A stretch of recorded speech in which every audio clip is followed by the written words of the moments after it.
this is Benny Bloss, and you're listening to the Motoxpod show, best one out there.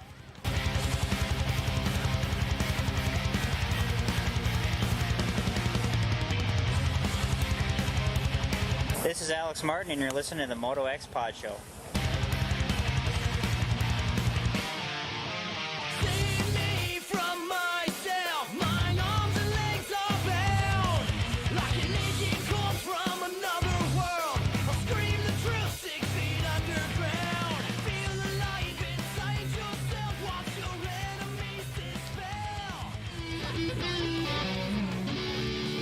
Welcome to the Motoxpod show, starring Darkside, his co-host Scotty, sometimes TJ.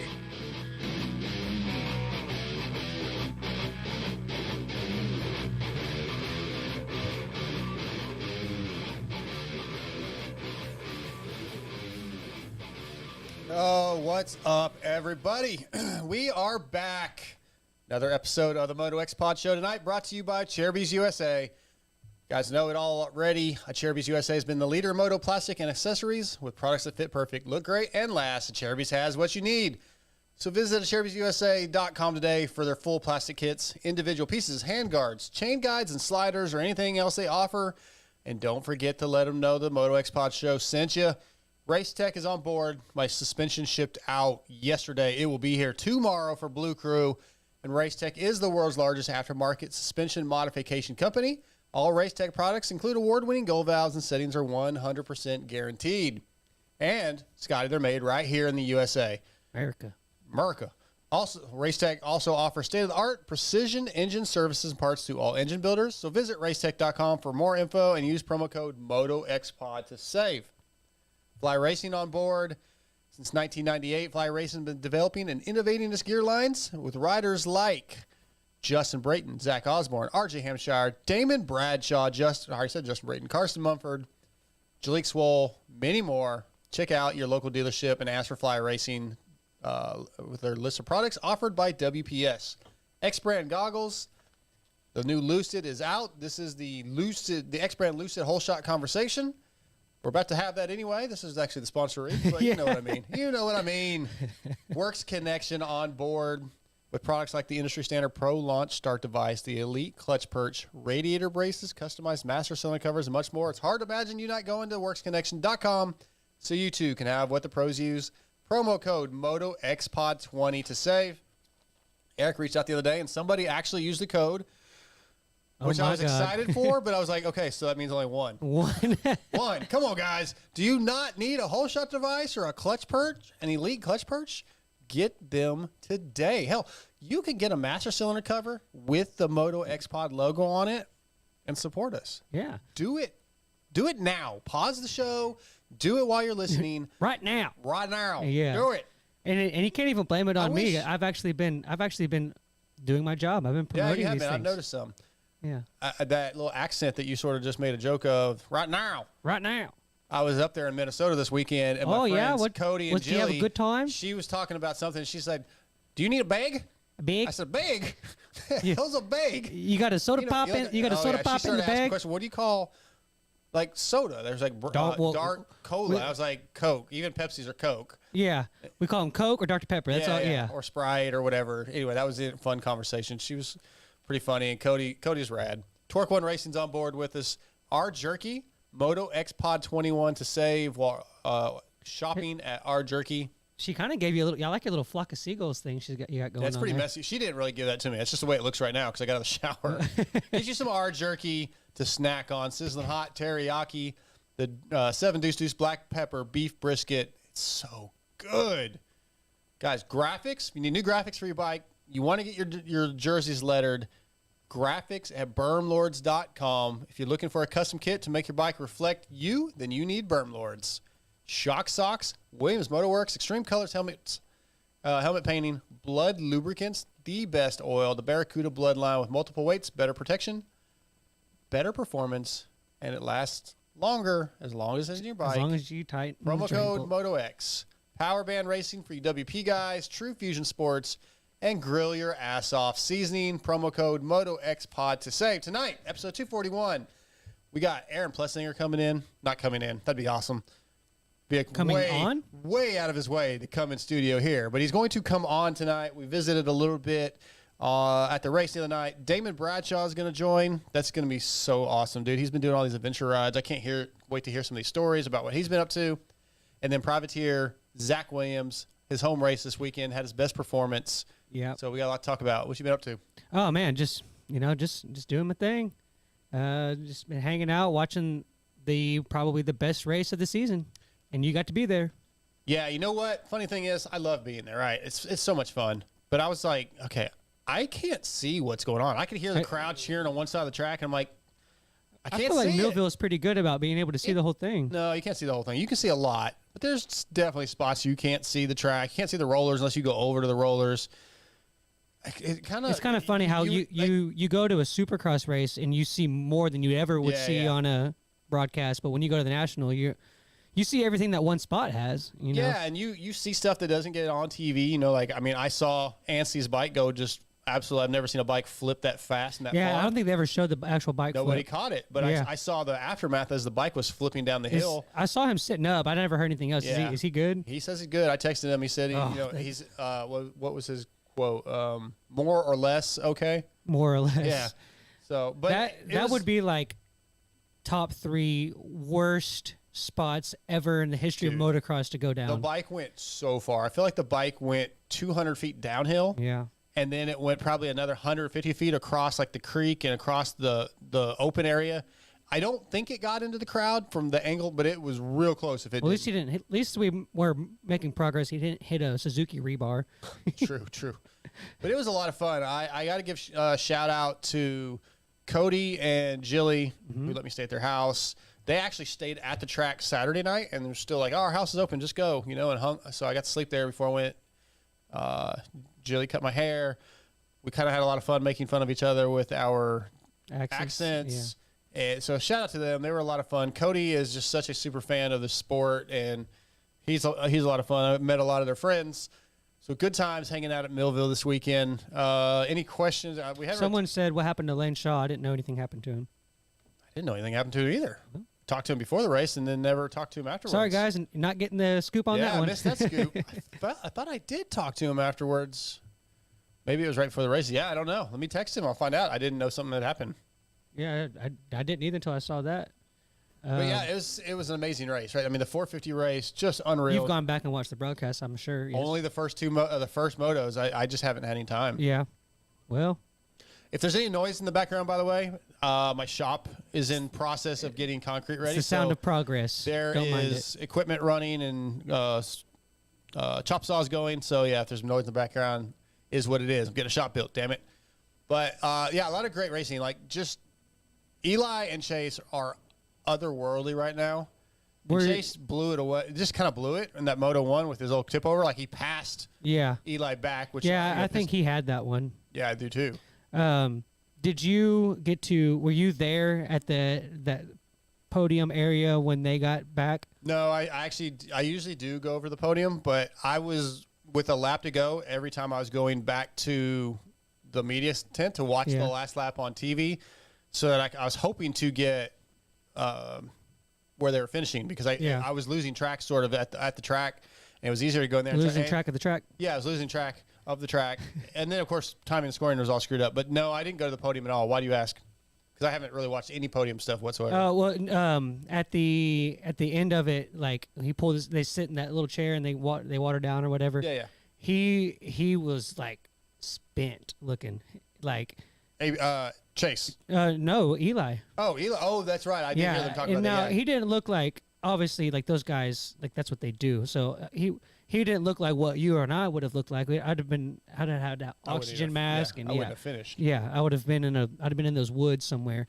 But anyway, so you could tell that, and he even said in the interview afterwards that that was everything he had. Yeah, he talked about that on Pole last night too. He did when DV wasn't interrupting. Yeah. Someone said Scotty has David beat as far as a co-host goes. Pulp was rough last night, is what they said. Yeah, I have to unravel that show for the wrap up somehow, and I haven't gotten very far. So once we're done here tonight, I've got many hours of work to do. It was like, and like I liked it. for the most part, I think it was kind of in that category of too much of a good thing kind of thing. Yeah, I really enjoy DV. I really do. Like, he makes me laugh. There's a lot of stuff in my notes that are funny. Steve wants like a bunch of quotes from DV for the noise segment or column in Racer X. I'm like, there's just too much to even go through. Like, how am I supposed to even unravel everything? But it got frustrating. Like with Eli, he didn't let Eli talk very much. There was moments where I feel like that he went probably 2 minutes with Eli not even talking. But that was a pretty good interview still. Yeah. But when it got to Mertz, I didn't like it at all because Mertz had points that I wanted to hear, and DV just didn't care. He was refused. But I'm gonna get into that tomorrow night. So that'll be the wrap up tomorrow. Yeah, so tune in. It's gonna be interesting to try to figure out. Someone said, "Don't text Lane. He's fine." I don't know what. Yeah. Okay. All right. Well, he was cool. awesome. Nothing happened. Yeah, I don't know. Alrighty. Yeah, that was cool. So, anything else stand out to you from Millville, Spring Creek? I think Had some good food at the track. Are we talking about the racing? Or are we? You can talk about the racing. I was going to talk about the food, the steak sandwich. You know, the steak sandwich with the soda steak pop sandwich and the homemade donuts. homemade donuts. Yeah, you do that way better than I do. I love Millville is my favorite track to watch. I would have gladly traded in my Glendale, Arizona to go to this one for sure. Really? Yeah, but I don't know about that. But I don't know. I had a good time at the Supercross. But anyways, I don't think I could deal with the heat out there, and you'd be going. You know how old he is? Oh my God. I would have been off doing my own thing. A little grasshopper sent off, you know. I think that this kind of answers the question that I was asking you last week in a kind of a weird way. I was asking you, can Chase win without something happening to Eli? And even though he didn't beat him, he go 2-2 and he lost, you know, he's 5 points back. I think that he showed that he can. And like those first couple of laps with Tomac, dude, like that was we haven't seen anybody ride like that in a while. Well, like yeah. those first 3 or 4 laps, like that was insane. I was standing at the bottom of the downhill watching them come down, and there was a couple times where Eli would go to the outside, and he's not gonna get stopped. There's no possible way. I think Chase saw it, and he was because Tomac had that first moto, you know, and he's like, Chase is gonna gap me, and I don't know if I can pull it. So he just went, and Chase was like, oh, okay, let's go. And like that, dude, like we haven't. When's the last time we've seen a race like that? You know, it's been a long time. It was very impressive. Like unreal to watch what they're doing. Some of the things, the way they're working the bikes and moving on the bikes, and just the downhill coming down that hill. It's got to be close to 45 degrees, yeah, if not more. I don't remember what the grade is, but you cannot tell on TV. No, the what I've watched it for so many years, and you can kind of tell when you've been a rider. You can kind of tell you can see where like the TV is misleading, and when they come up Mount Martin's Hill and they do that middle triple, like it was all doubles this time. Or whatever. Yeah, it was double that little step up thing in the middle, like it's so steep that you can see like gravity and the natural force just like pushing, like stopping them. That's why when I rode there and there was a triple, like I wasn't scared because like you're really not. You're not going to overjump it. Falling very far. Yeah. Like you feel like it's like 60 or 80 feet long. You're really just meeting the dirt again. Yeah. You're just barely dropping back down because you're losing so much momentum. But unreal. Again, a couple times I thought Eli was going to die. There's no way he would make the corner, and he just around the corner. Saw Derek Kelly almost see God in practice where he clipped going down Martin Hill. He clipped his foot? He clipped the edge of the track, and the bike swapped. Oh. Right before, there was like a little roller going into the corner. Yeah. And he swapped going into the roller, and that was close. But did you see when Eli, I think it was right when he made the pass on Chase in the second moto, they were coming down Mount Martin, and he scrubbed the top of it, and his foot came off, and he was just like. Well, he talked about that last night too. That was one time. Yeah, he was like, "Ooh, the bike broke loose." With the scoop, and What about Jet Hunter, all that stuff? We talk about that all the time. Max Volan is looking good. Yeah, he's coming around. He's feeling more comfortable. He's getting stronger. I know he got third overall too, right?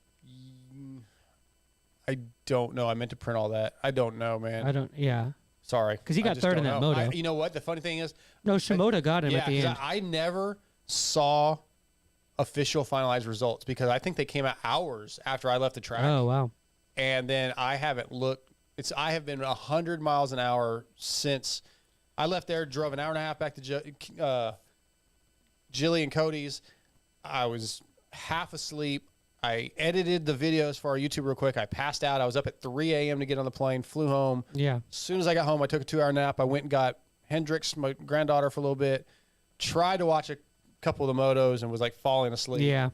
And then I've been at work and Pole Plus night. So yeah, You're almost there, man. dude. Tomorrow is the last You're day. on that last mile. And then Thursday is first day full time at Vital. Yep. You're almost there, man. Yeah. So yeah, unfortunately, I don't even actually know the official results. But Max, I'm very impressed with. Let's shift gears from that. Just stuff that people, maybe our listeners would like to hear this.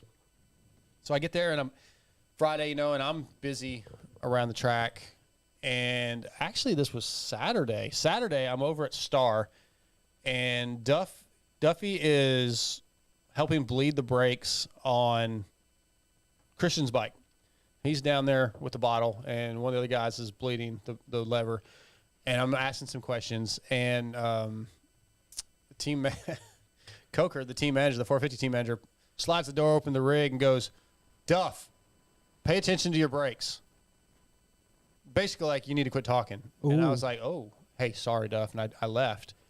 And I was like, "Oh crap!" I had a Vital T-shirt on. I had Lindsay bring me one. Oh, yeah. And, technically, Michael's not allowed at the truck, so and so, because he's burnt. Is that at that truck? Yeah, at Star, there, because he's done some things they were a little bit upset with. I mean, I think it's kind of cleared up, but I was like, I wonder if it's because I'm wearing the Vital shirt.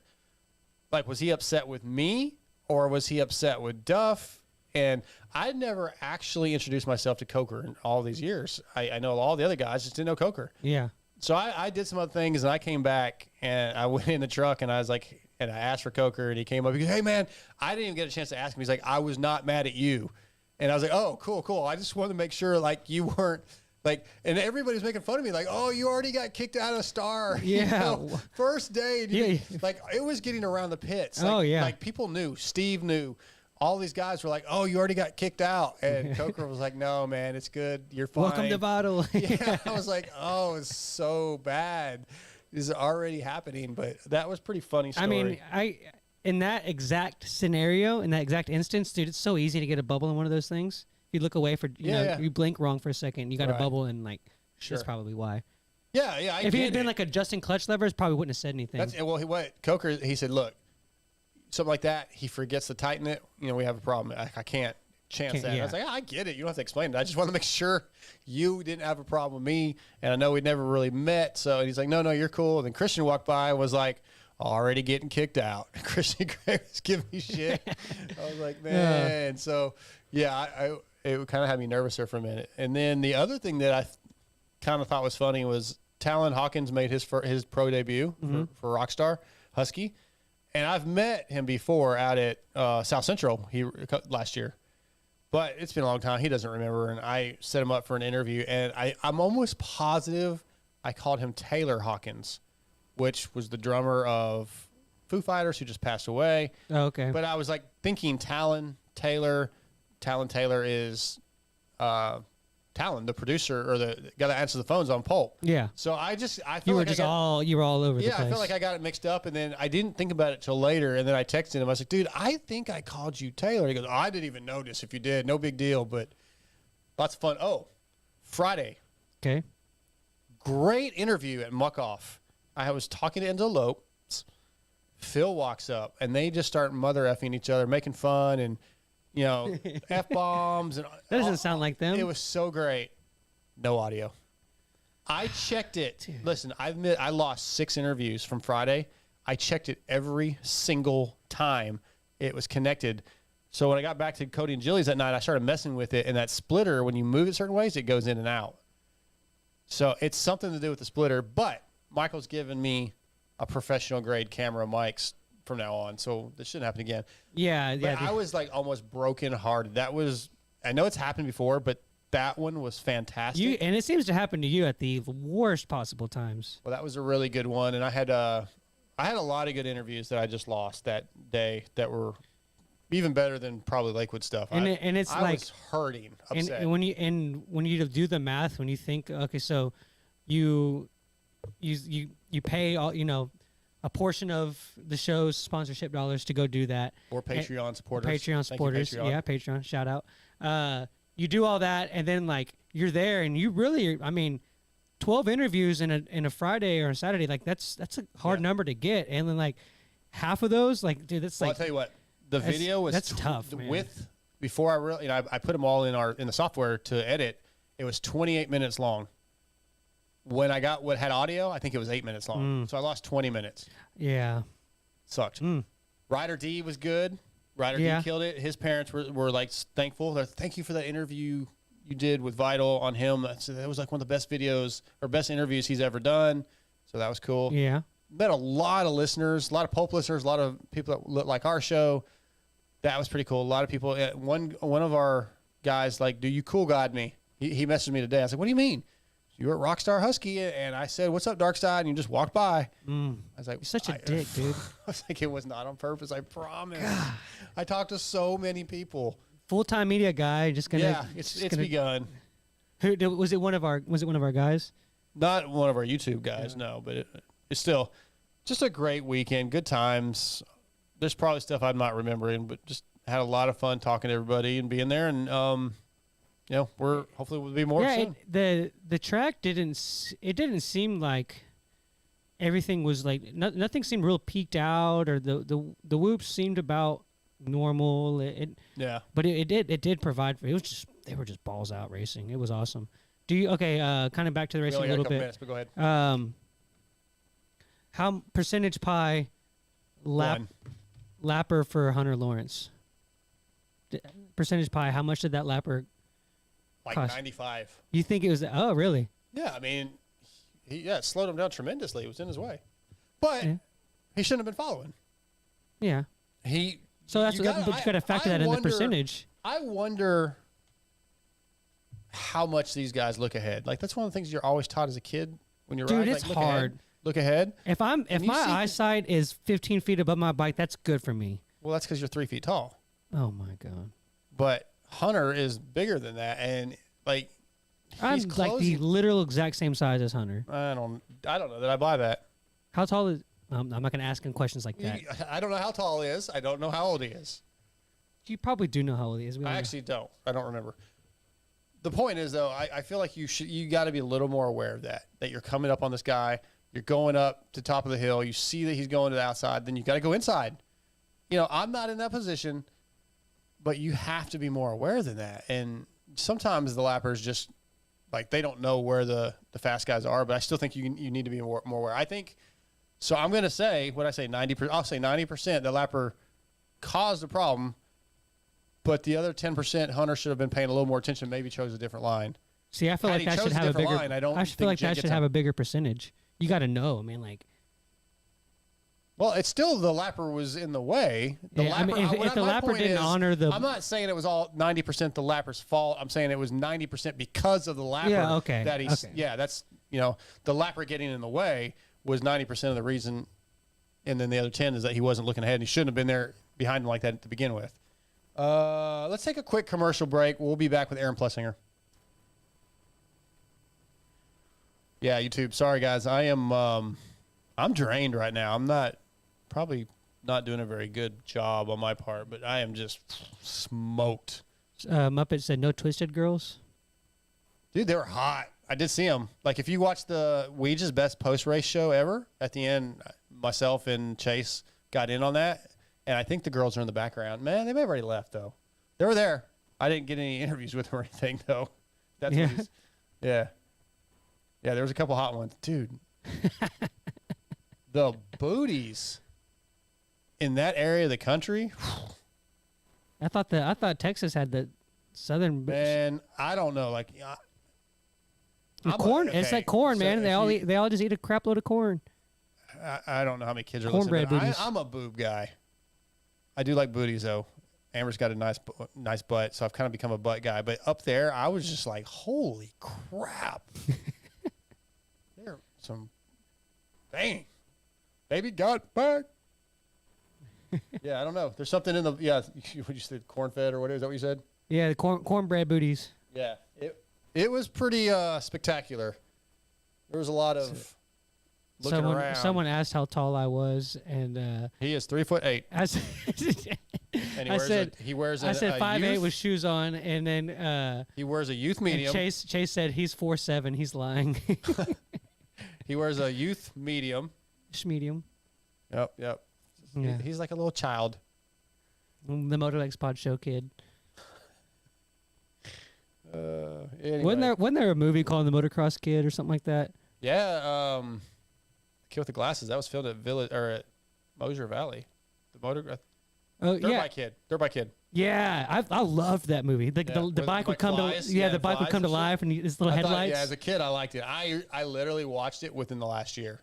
You found it? Yeah, I don't remember where I saw What it. was it? The guy was like trying to build a bank on the property of the dirt bike track. They were going to tear down. I know they were going to tear down like the motorcycle shop or something. Yeah, I think that's what it was. Yeah, for something like a bank or something. Yeah, and that kid is the same kid from Christmas Story. Yeah. John, what is it? Lipnicki? I don't know. I think that's his name. Jonathan Lipnicki or something like that. Yeah. No. That it was filmed at Mosier in Dallas. I know. I remember the intro of the movie was so nostalgia. It's so nostalgic. Was like it? He's opening up the old bag of potato chips and the motocross coming on the TV, the old box TV. I don't know. It's cool. Oh yeah. The tube TV. Yeah. Yeah. Sorry, YouTube. I'm not a lot of energy right now. I'm literally thinking about how the hell am I going to get through the wrap up stuff later. I think I have like 7 pages. Don't focus on the negative. I'm through like 1.5 pages. Harness the positive energy. So tired, man. If you keep telling yourself you're tired, then you're going to be so tired. Shut up, Scotty. You should have told me I'd have bought you a Red Bull. I don't want a Red Bull. It's gross.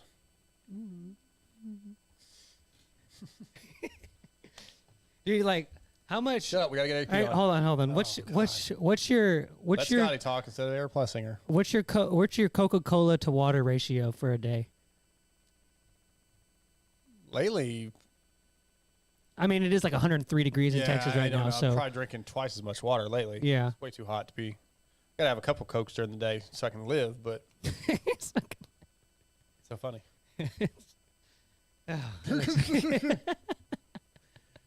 All right, let's get AP.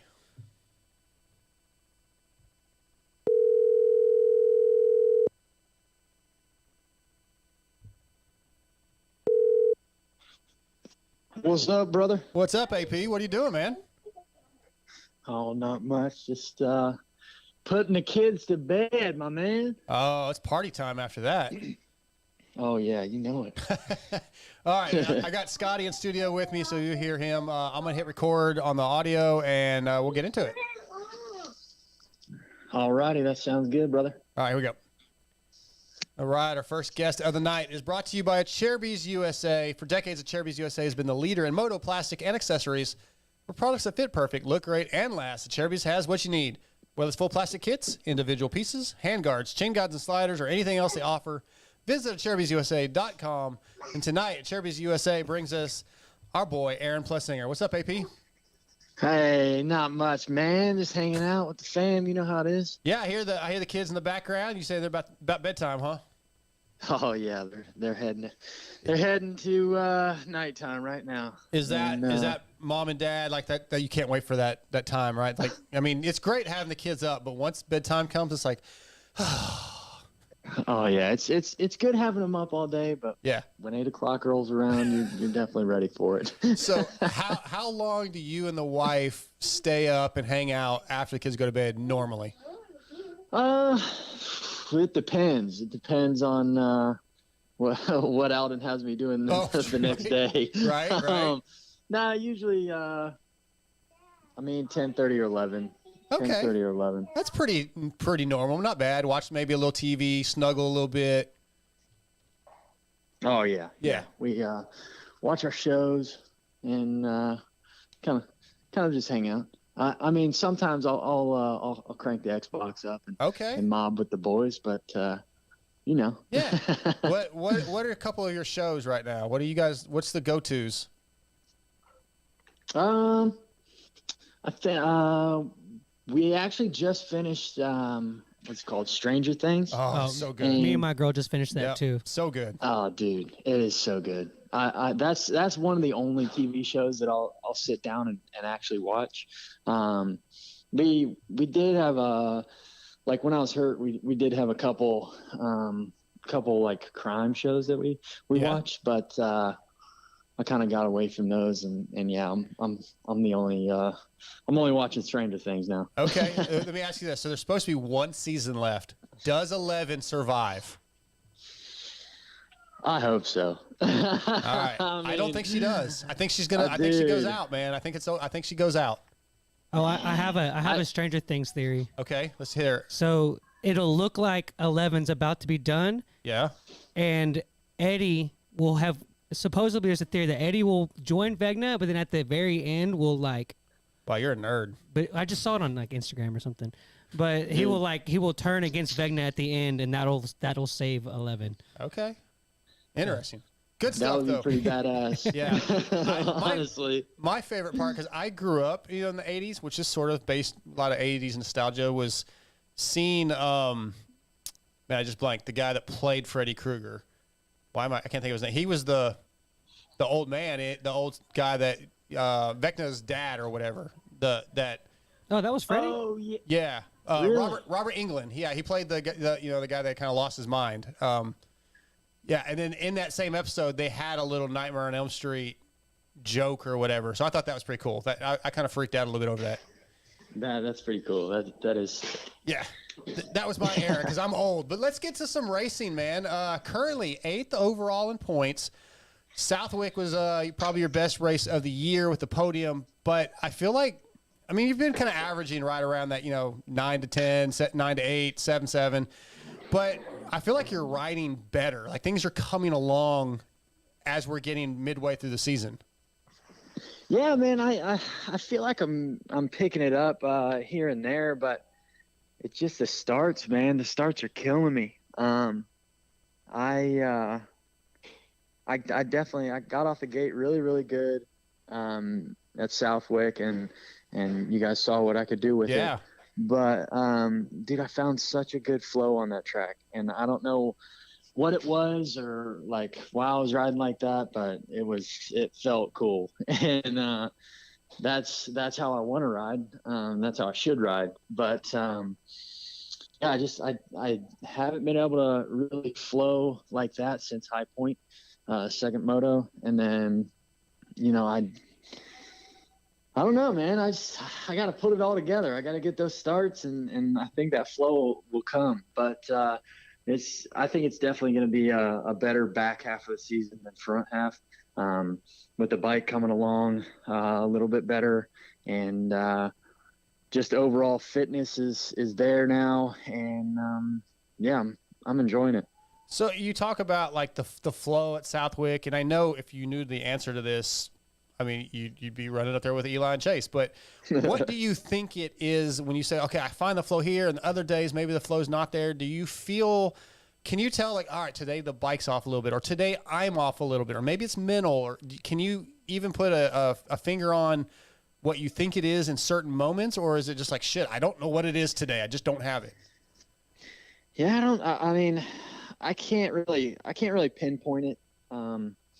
But I definitely know it's not like a mental thing for sure. I know I can run with those guys, and when the time comes, I do it. It just, I don't know. It's, I think it's just a little bit of bike setup, and then, just me not executing what I need to. Yeah. And then just kind of getting back there with the whole group of, like 3rd through 9th, say, and we're all pretty much the same speed, like from 3rd to 9th, it's like me, Anderson, Barsha, like Dungy, and I feel like it's like whoever gets the start on whoever is going to beat them. Yeah. And like for example, this weekend I had a top 10 start in the first moto and was battling with Bradshaw for 35 minutes. And then I ended up 7th. And then in the second moto, I got a 35th place start and I came back to 7th. Yeah. And it's just like, if you don't get the start on those guys, it's just so hard to pass them because we're all, I don't know, we all have our, fast places on the track, but we're all pretty much like kind of that group is stagnant right now. Yeah, it's kind of even. And what sucks is like maybe there's fans who are like, oh, well, that guy's just not riding great. AP's not riding great, or whoever's not riding great. And then you go, dude, it's literally like a thousandth of a second hesitation on the gate, or missing your shift by 100th, or just clipping one roller and that 100th of a second every lap or whatever. And it puts you back 4 or 5 spots because, like you said, everybody's so equal. The smallest error or slip up causes a spot or two. Yeah, it definitely is. It's I mean, as exciting as it is to, be at like that level with those guys. Yeah. It gets frustrating, man. I can imagine. Just, like, 3rd one weekend, 7th one weekend, 8th one weekend. It's like, why be right there every time? But, when you look at who you're battling, it's the best guys in the world. Yeah. And they all feel exactly like that. Yeah. And they all feel like I should be beating Aaron, and Aaron's like, I should be beating Ryan or whatever, And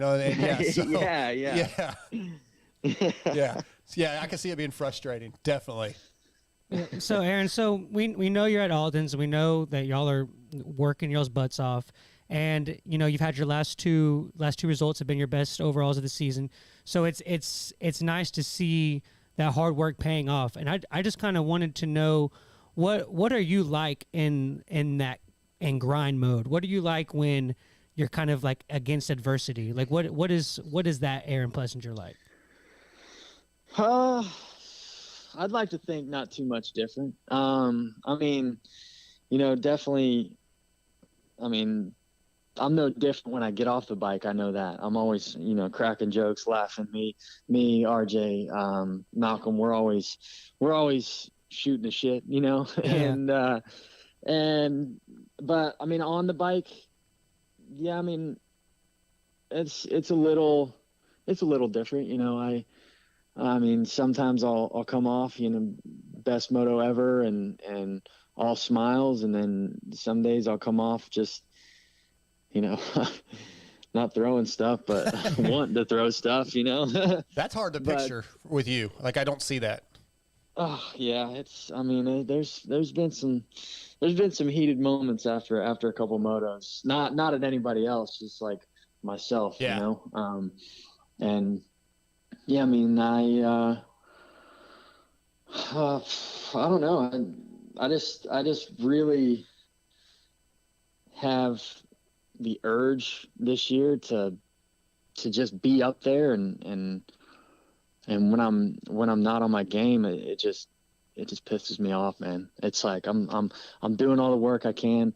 I know I'm in shape. I know I got everything dialed.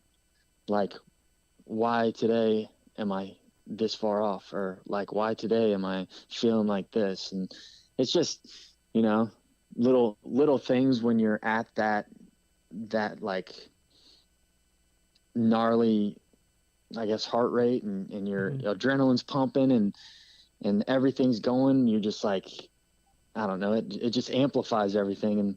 And that happens with my emotions too, I guess. Yeah, of course. I mean, I think that goes for most anybody, even guys like myself and Scotty here at amateur level. You get heated when your heart rate's up, and you're competing and you expect more. And I mean, we saw that last week with Hunter and Styles. Like, Hunter kind of lost his mind. Yeah. And I was like, well, that didn't seem like the Hunter I know, and then Styles was trying to apologize, and Hunter was still he wasn't in that moment. Yeah, you're kind of not really a human being anymore. You're just a bear. So yeah. Yeah, and it takes over. Your emotions, when it is at this level, your emotions can take over so easy, and it's so easy to let them overtake you. Yeah. Pretty much. Let me ask you about Roger as a team manager. Like I think it was after Hangtown or one of the first couple rounds, he was quoted as saying, basically expecting more out of Ryan and even Cairoli. And like, you know, at KTM with him and Ian, it's basically win, or it feels like from the outside, win or failure.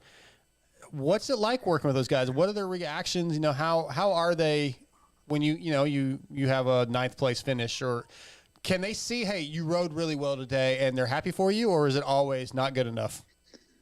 No, yeah, I mean, they definitely, I think, at first, I think that you know, we expected to, well, not me, I was coming off an injury, but, right. You know, we expected to be right there, top 3, you know, every race, like it's been in the past, you know? Sure. And, you know, we kind of been struggling a little bit with bike setup, and I think they see that now. And you know, Ian and Raj have been so cool with me. I don't know if it's just because I've come off injury and getting back into it, but you know, it's just their kind of mentality for me right now is do the best you can every time you can go out there. And that's kind of all they expect really right now. But, you know, the goal is every time when we go out to, you know, get on that podium or I mean, win for sure. Yeah. That's my goal. But, you know, when you do get out there, that's, well, of course, your best is all you can do. And they understand that now. That's good. Good. I got an extension of that question for one of mine is, what's been the best Roger to Dungey quote you've heard?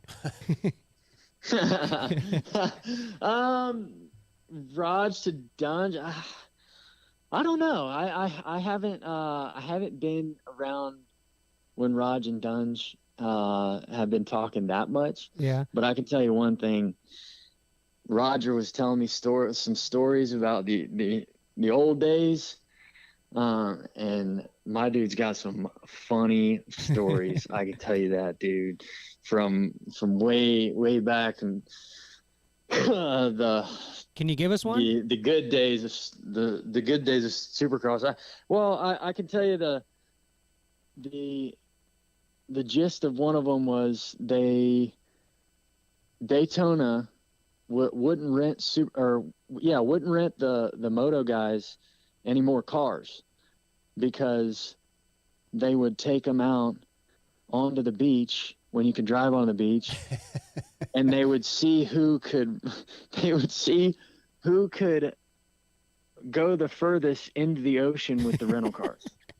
and they said Not very far. They wouldn't rent anymore. They wouldn't rent any more cars to them because every time they came back just either totaled or just so beat up and battered that they probably had to junk them. That's awesome. I've heard some good stories like that. Saltwater and cars that's not just a good combo. Wrecking cars. Yeah, I think somebody was talking about Jeff Stanton. That I interviewed somebody recently, and they're like, "Yeah, you never wanted to rent a car, like going somewhere with Jeff Stanton because he would absolutely take you out." Yeah, he did it on purpose. He loved it. I don't remember who that was. I just did an interview with him. I heard a good one where like they got pulled over and they were like, "Get out of the car," but Mitch couldn't get out of the car because he's. Oh yeah. Oh, no. I heard that one on Pulp. That was good. So just talking about the team. Well, like you just kind of said, you haven't really heard Roger and Ryan talk a lot, but what's the vibe under the tent? Because you talk about being out at Alden's and having fun with RJ and Mookie, but then I feel like that team KTM's a little bit all business. Like I'm pretty tight with Talon and Max Volan, and they just hide in that corner. I'm like, why are you guys just hiding away like you're the stepchild? It feels like, I hate saying this, but I feel like it's the least fun tent to be under. I don't know. I mean, me and Jade, we have fun. Yeah, Jade's cool. Jade's cool. We have a lot of fun, and you know, since I've gotten there, I've had a lot of fun. I just think, you know, it's just like Alden, you know. Yeah. They expect you to do what you need to do, and then if you do that, then they're all good. They're good. You know, if you're messing up and you're not doing everything, if they're getting reports back from, you know, the trainer saying, you know, this guy, he can't really do the motos, he can't really do this and that, like, then they're gonna be like, what's going on? Like, yeah, sure.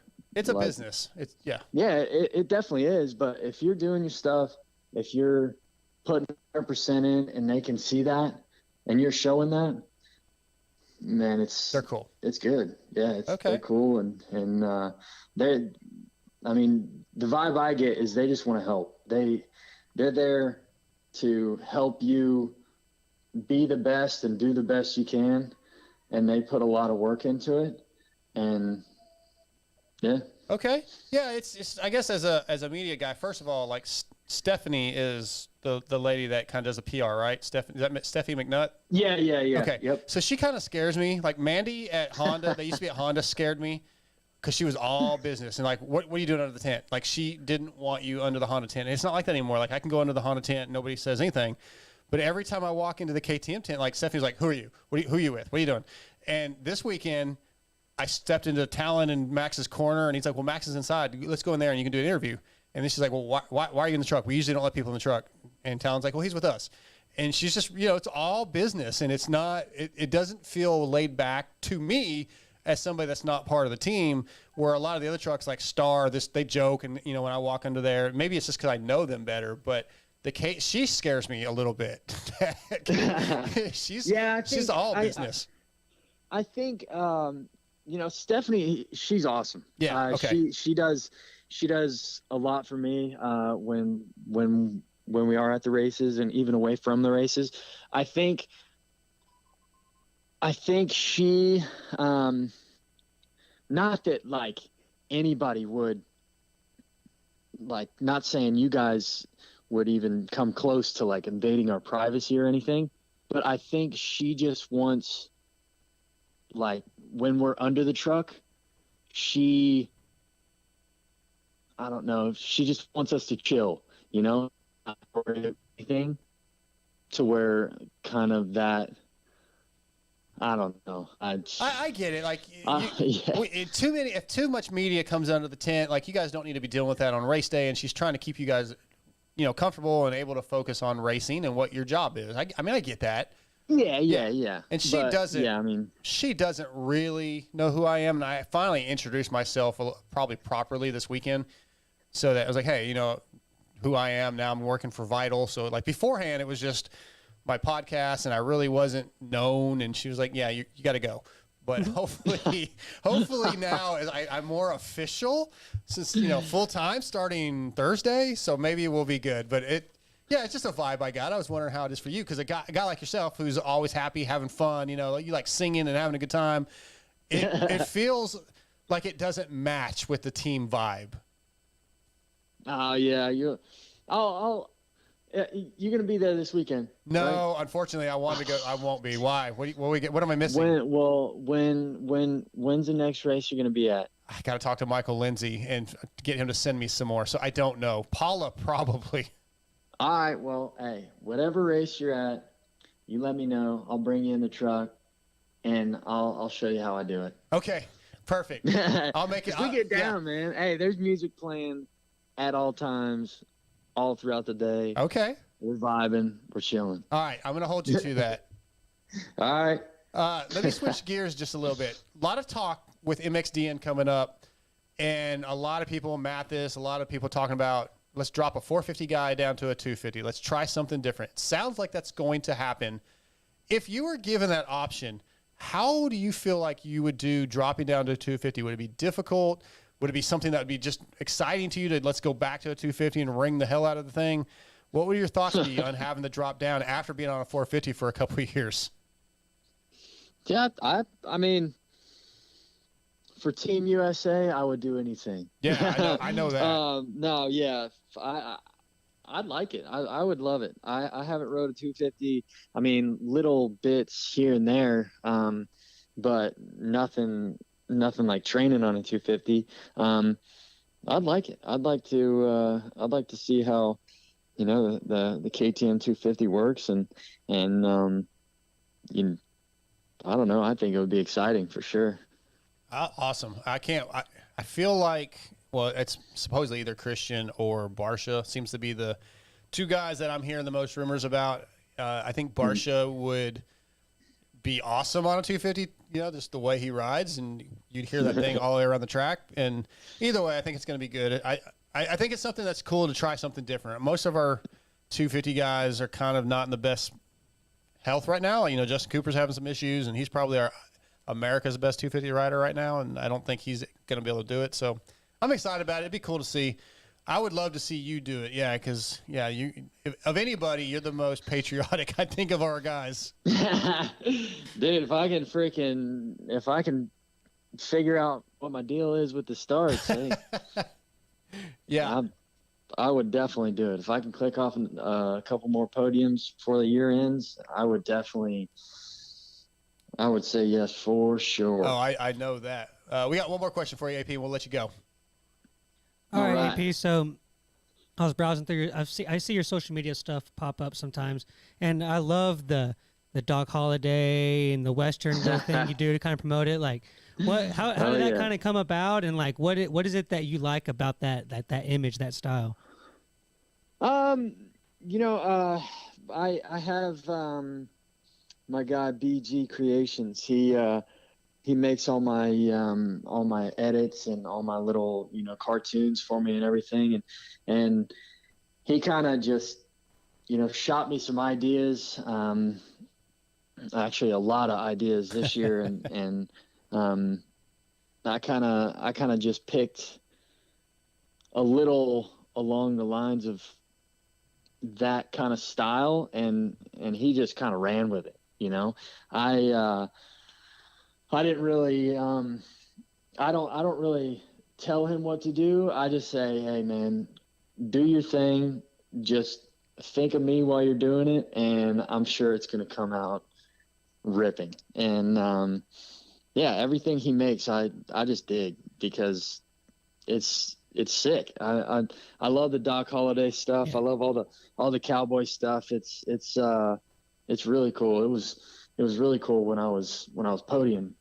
And he would get a lot more exciting stuff, but no, it's cool. He makes some badass stuff, and I love it. You've seen Tombstone, right? Oh yeah. Okay, yeah. You kind of are like the moto guy. Like that is kind of like you in the moto world. I like it. I think it represents you well. That's a good compliment. you got to pull out, especially when we get back to Supercross and you podium. You got to pull out like the Cooper Webb, the gun point backwards when you go over the finish line. That's got to be your signature. If you can drop a I'll be your Huckleberry line on one of Jason Thomas's JT's little like pre-race little things, like then we're good. We're all good. That's funny. I'm down for it, man. Awesome. AP, man, you are always fun. I'm glad we finally got to get together and have a little conversation. I know you've been busy, man, but thank you for coming on, and it's always a pleasure, dude. Yeah, man. Thanks for having me on, boys. I appreciate it, and always a pleasure. More podiums. Yeah. Let me know the next time I can get on here, man. We'll do it. Thanks, AP. All right, thank you, guys. See you, buddy. All right, thanks to Aaron Plessinger. We're going to take a quick commercial break, and we are going to try to get Damon Bradshaw on. He just texted me. Cool. He said he's, what did he say? He's like waist deep in a river. He's out on an adventure ride. He was supposed to be back at the house or wherever they're staying. And he said, and it's my birthday. I may or may not have a couple sippies. Oh, so this could we be have good. to do a test call to even see if he can get a signal. We'll see if we get this thing worked out. So we might be back with Damon Bradshaw. We might not. Be right back. Yeah, so you two might get to hear a little something. Yeah, I got to go to the bathroom real quick. All right. the child's baby bladder just can't make it. His junior size bladder with his junior size T-shirt, his little baby T-shirt. He wears onesies. Just cuts the snap out. Oh boy! All right, YouTube, this could be fun with Damon. We're gonna find out here in just a minute. So, hope the show's going well. Again, I can't see the chat. Don't know what you guys are thinking. Hope it's going well. Doing my best. AP was awesome. AP is always awesome. All right. Thank AP. Let's get Damon ready to go. All right, are we ready? Yeah. Let's get him. Let's see if this works.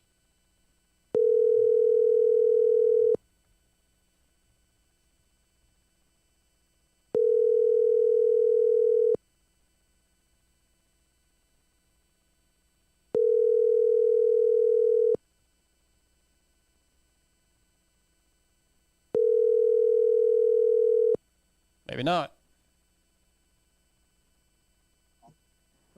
How about you now? What's up, Damon? How are you? I'm good, man.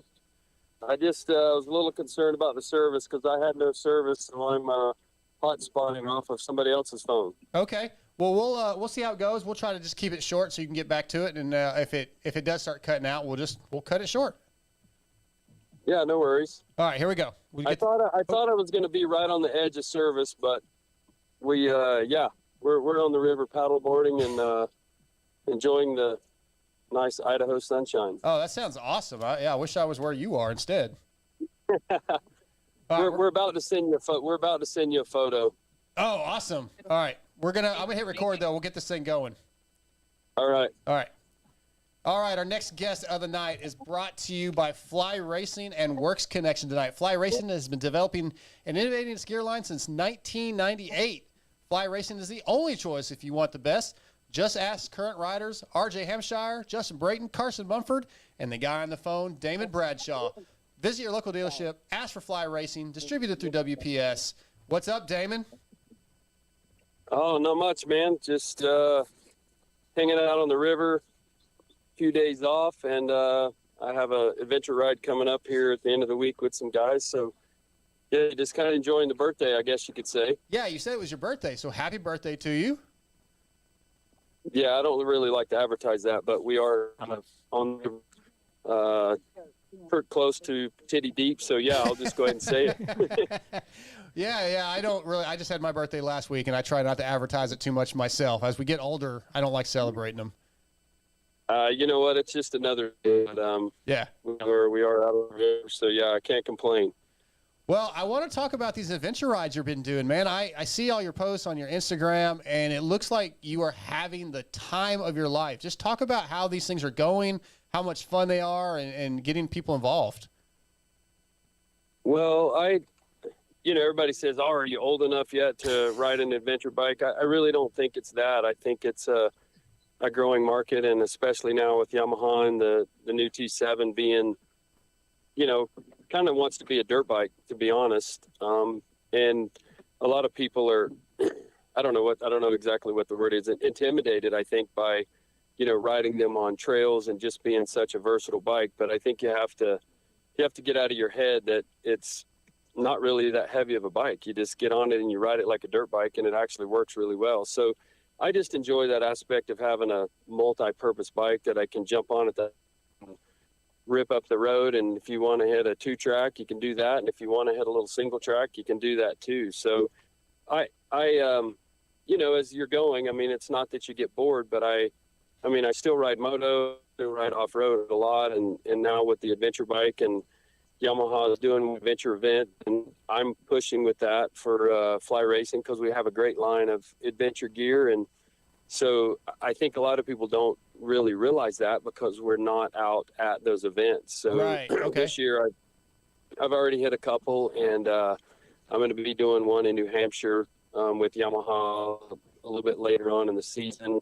So I'm looking forward to that. I kind of enjoy the market. It's fun. You get to go, and when we set up our our display area, kind of in the morning, people are mingling. They all go ride during the day, and then that night everybody hangs around till 9 or 10 o'clock at night around the campfire, having a few beers and just talking about the ride from that day. So that atmosphere to me is pretty cool. I mean, I still enjoy going to races, but honestly, I think for us as a company and for Fly Racing, it's much better traction at an event that people are more relaxed and they're not hustle and bustle, whether they miss a practice or they miss a moto, you know?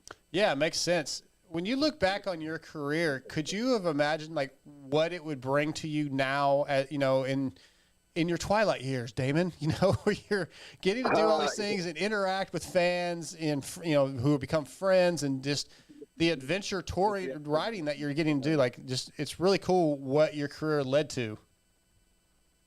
Yeah, no, I would have never thought that. I mean, when I retired, I'm like, I honestly didn't know if I'd ever ride again because I just had enough. And honestly, now I can't get enough. I mean, I enjoy riding. I do a lot of trail clearing with friends and with our state trail rangers in Idaho, because we have, you know, over 9,000 miles of trails, and we have 6 state guys that try to take care of that. So if it wasn't for the volunteers, clubs like Citra, which is up by where I live, TVTMA, which is Treasure Valley Riders, that's another group that also does all volunteer work to help keep the trails open in Idaho. So we can enjoy them, and hopefully, you know, our kids can do that.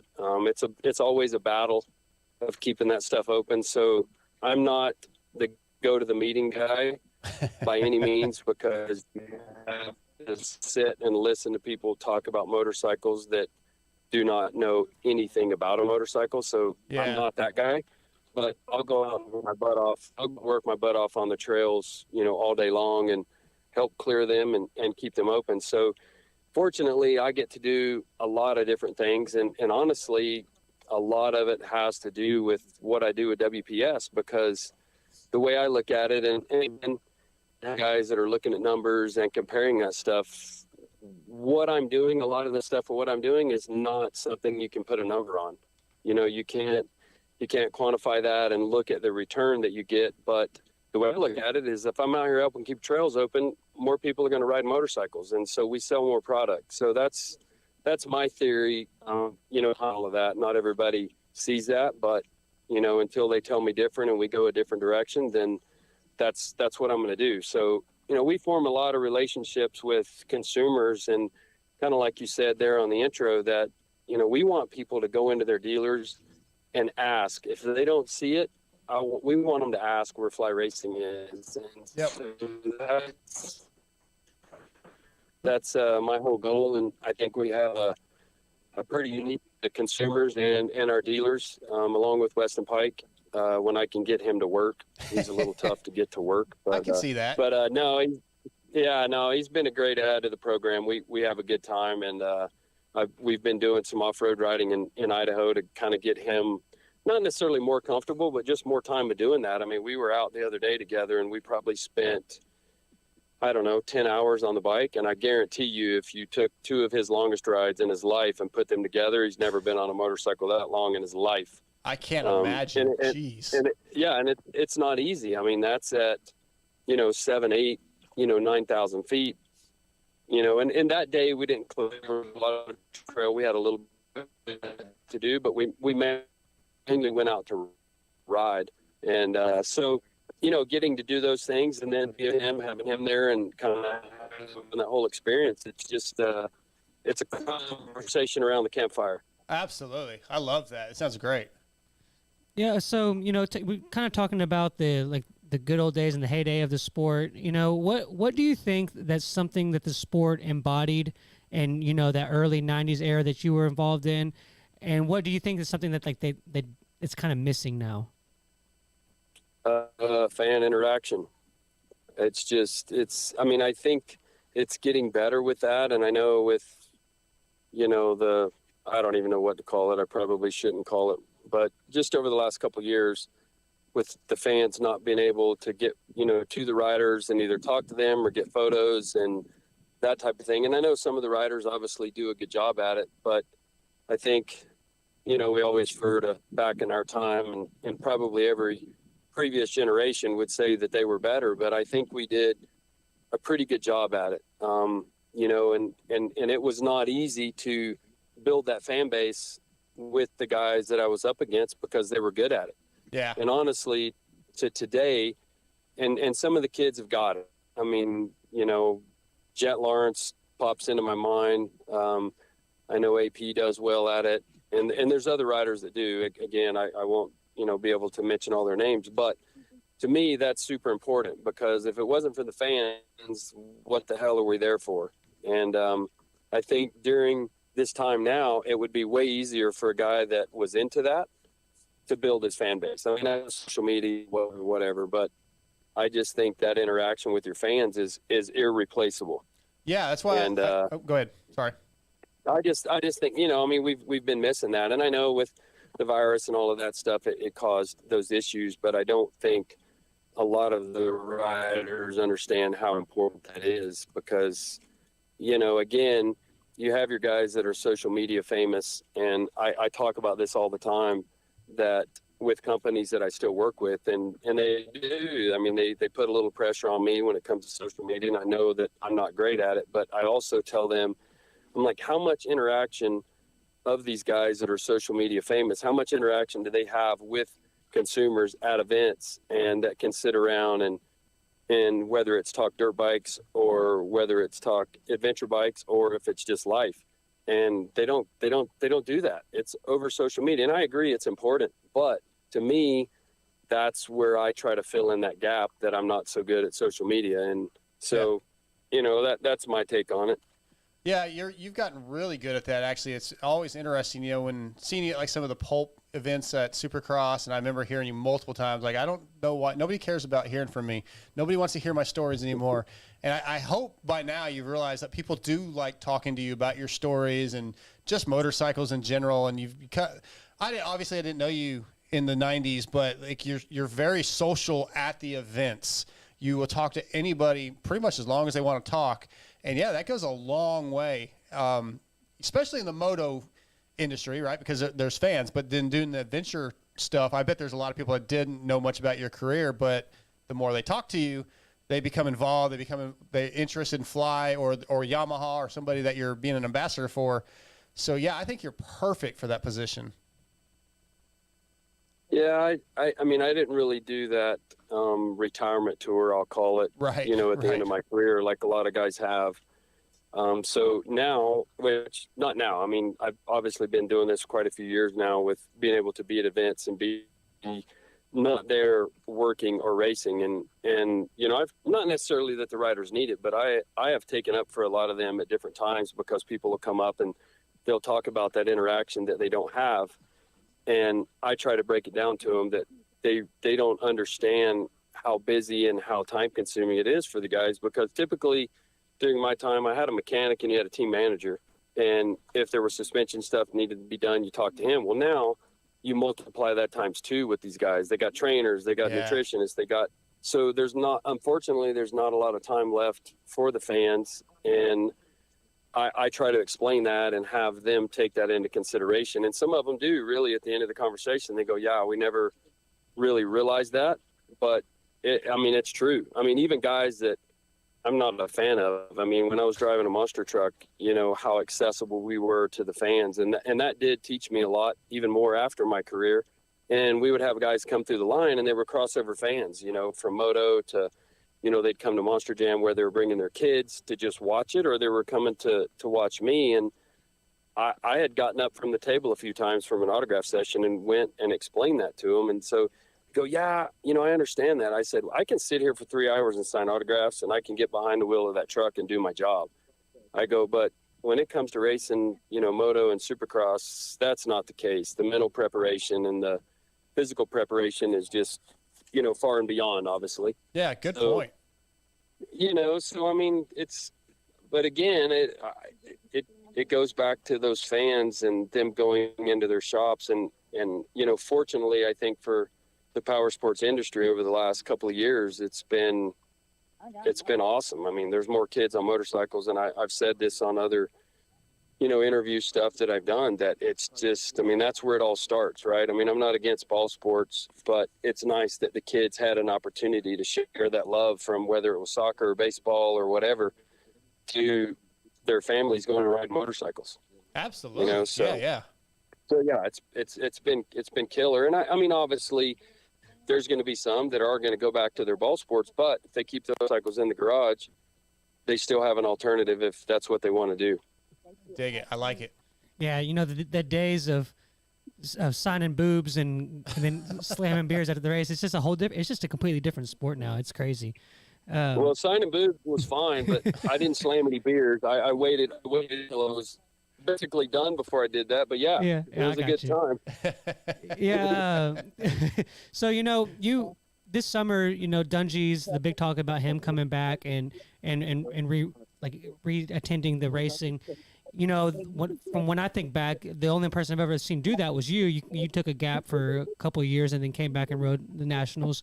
What were some of the things that you ran into that you kind of maybe didn't expect, or kind of some of the things that you had to endure coming back, and what have you thought of Dungy's comeback? I mean, Dungy's comeback has been incredible because you just don't do that. I mean, I don't care if you miss a year. I mean, back again, referring to my time, a guy could have a knee injury that could end his career. Yep. Because he'd missed 6 months or 8 months and he just could not make that ground back up. And now I think it's even more impossible to do that. And I think Dungy's done way better than what I expected him to do, because I know how tough it was and how good these guys are and how far the bikes have came and, the techniques of where it's all at. I thought that, he's that mentally strong, consistent guy to where you have, these guys that are faster at times and talent or whatever, but he's still that guy that's going to be right there. And I think it's awesome because I am a true believer. I mean, Chase Sexton has been a real surprise to me just because he is younger, but I honestly think that once you're 25 now, even older, I mean, up to 30, and even after that you are so much more mentally strong and physically strong that I feel like it's really hard for an 18, 19, 20, 21-year-old to be that strong. And so to see Chase accomplish what he has so far, whether he's fallen down, he's fell off the pace, he's there at the end of the moto, is pretty freaking cool.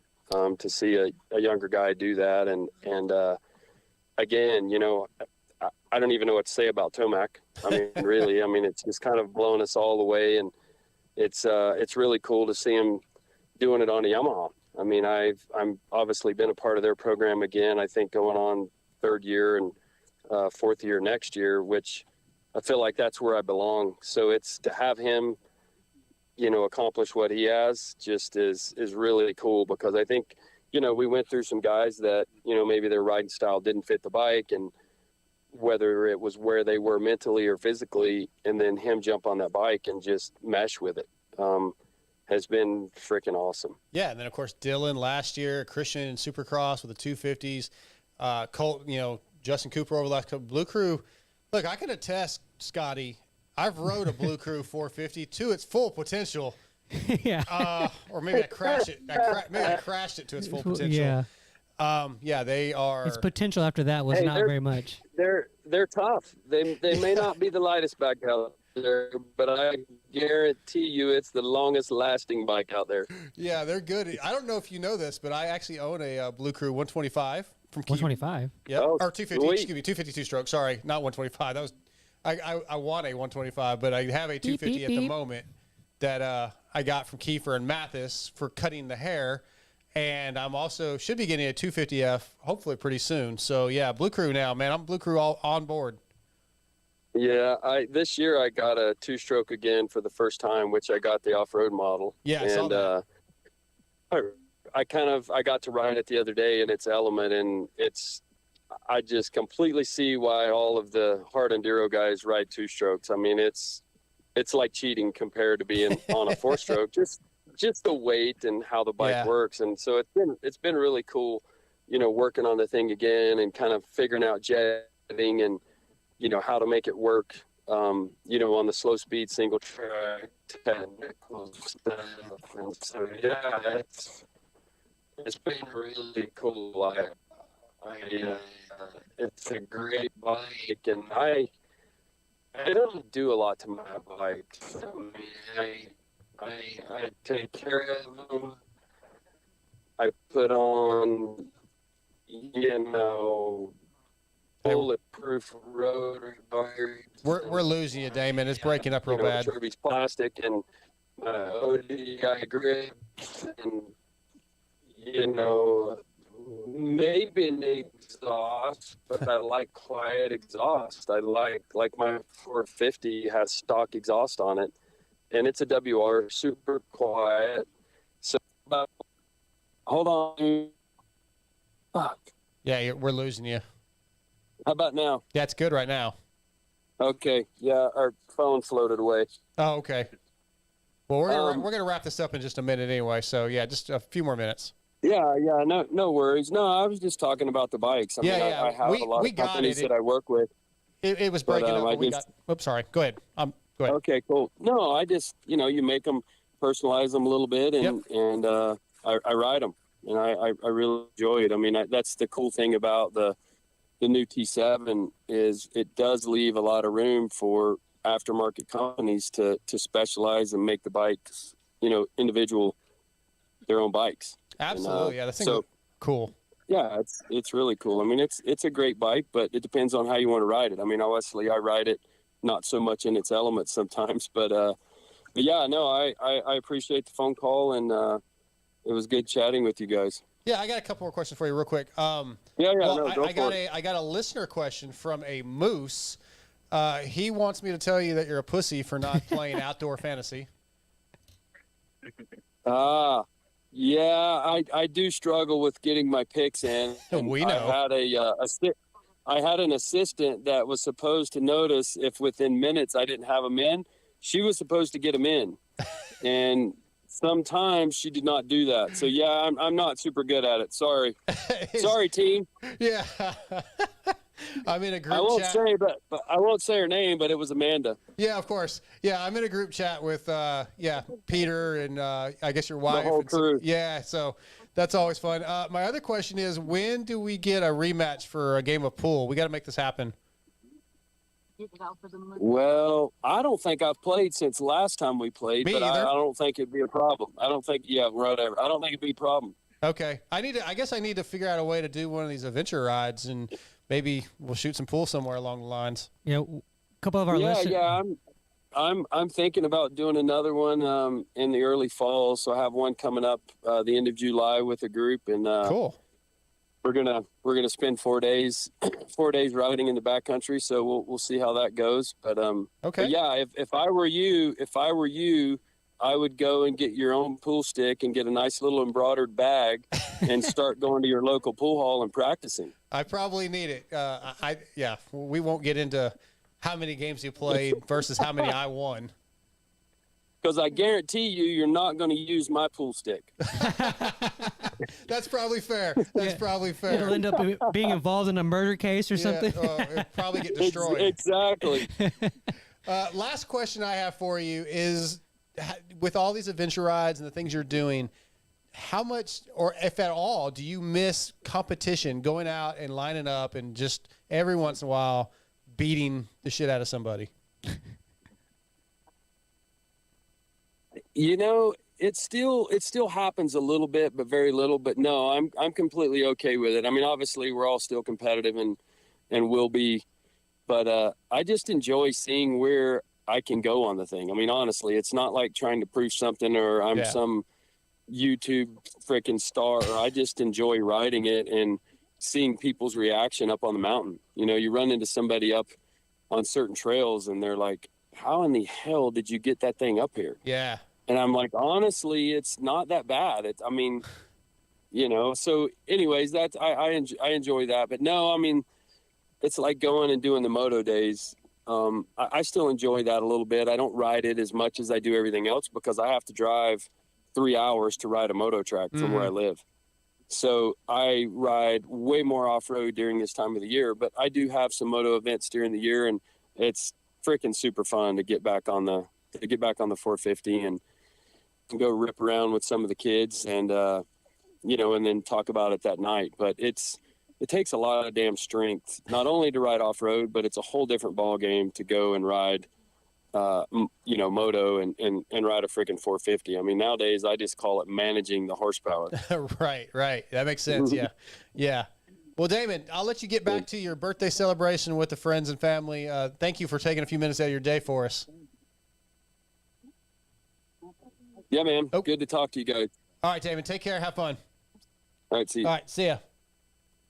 The beast from the east, Damon Bradshaw. Scotty. Yeah, a lot of people said don't. That's what I was gonna say was, a lot of people said, Damon, don't let Darkside ride your adventure bike. Oh, he knows. He knows. Yeah. You guys don't even have to worry about that. Yeah. Commercial break.